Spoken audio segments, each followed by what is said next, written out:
হে আসসালামু আলাইকুম এভরিওয়ান, কেমন আছেন সবাই?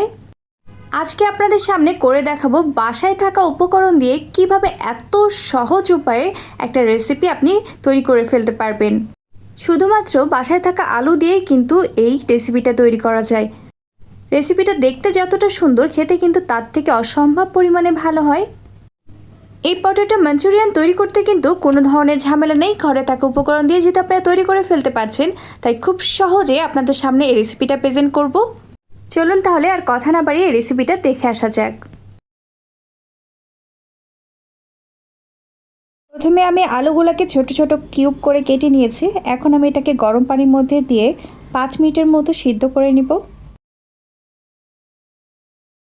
আলুগুলো যখন সিদ্ধ হয়ে যাবে তখন স্ট্রেনারের সাহায্যে আমি পানিগুলো ঝরিয়ে আলুগুলোকে আমি ঠান্ডা করতে দিয়ে দিব। আলু সিদ্ধ হয়ে গেলে কাজ কিন্তু এখানেই শেষ নয়।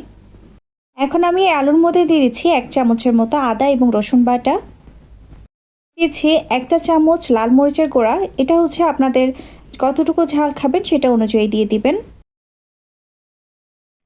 এখন দিয়ে দিচ্ছি 1/2 চামচের মতো জিরা গুঁড়া, দিচ্ছি 1/2 চামচ ধনিয়া গুঁড়া, ব্যবহার করছি 1/2 চামচ গরম মশলার গুঁড়া। এখন দিয়ে দিচ্ছি সামান্য পরিমাণে টেস্টিং সল্ট, চাইলে এটা স্কিপ করতে পারেন।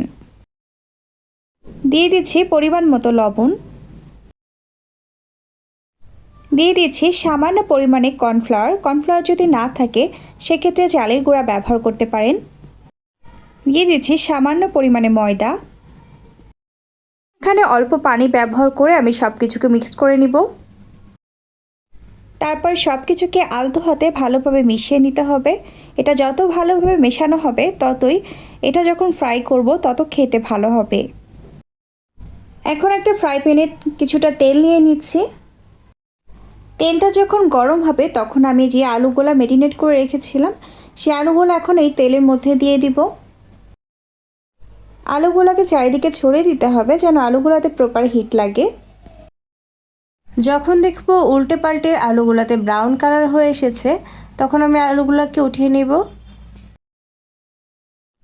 এখন ওই একই ফ্রাই প্যানে সামান্য পরিমাণে তেল দিয়ে দিচ্ছি। এখন দিয়ে দিচ্ছি 2টা শুকনা মরিচ এবং 2টা কাঁচা মরিচ আমি চিড়ে নিয়েছি, চিড়ে এখানে দিয়ে দিচ্ছি। এখন মরিচগুলোকে আমি হালকা টেলে নিব।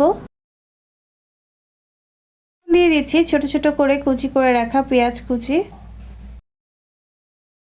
এখন দিয়ে দিচ্ছি ছোট করে রাখা রসুন কুচি। এখন এই সব কিছুকে হালকা ব্রাউন কালার করে নিব। যেহেতু পেঁয়াজ এবং রসুন ব্রাউন কালার হয়ে এসেছে তাই এটা যেন কোনোভাবে পুড়ে না যায়, তাই সামান্য পরিমাণে এখানে পানি ব্যবহার করছি। এখন ব্যবহার করছি 2 থেকে 3 চামচের মতো রেড চিলি সস। কারোর কাছে যদি রেড চিলি সসটা না থাকে তবে এটা স্কিপ করতে পারেন। এখন ব্যবহার করছি 2 চামচের মতো টমেটো সস। এখন এই সব কিছুকে আবারও ভালোভাবে মিশিয়ে নিব। এখন দিয়ে দিচ্ছি সামান্য পরিমাণে চিলি ফ্লেক্স, এটা কে কেমন ঝাল খান সেটার উপরে ডিপেন্ড করে দিবেন। এখন দিয়ে দিচ্ছি স্বাদ মতো লবণ। তারপর সব কিছুকে মিশিয়ে এখানে দিয়ে দিচ্ছি 1.5 চামচের মতো হানি। তারপর চুলার হিটটা মিডিয়াম লোতে রেখে আমি কিন্তু এই সব মিশ্রণটাকে একসাথে ভালো করে মিশিয়ে নিচ্ছি। এখন আগে থেকে যে আলুটা ফ্রাই করে রেখেছিলাম আলুগুলো এখন এখানে দিয়ে দিব এবং হাই হিটে এটাকে রান্না করতে থাকব। এখন দিয়ে দিচ্ছি সামান্য পরিমাণে ধনিয়া পাতা।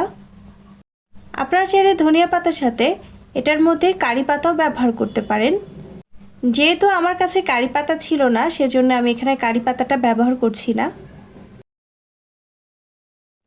এখন আমি সব কিছুকে হাই ফ্লেমে নেড়ে চেড়ে নামিয়ে নিব। দেখতে পাচ্ছেন রান্নাটা কত সুন্দর লোভনীয় হয়েছে।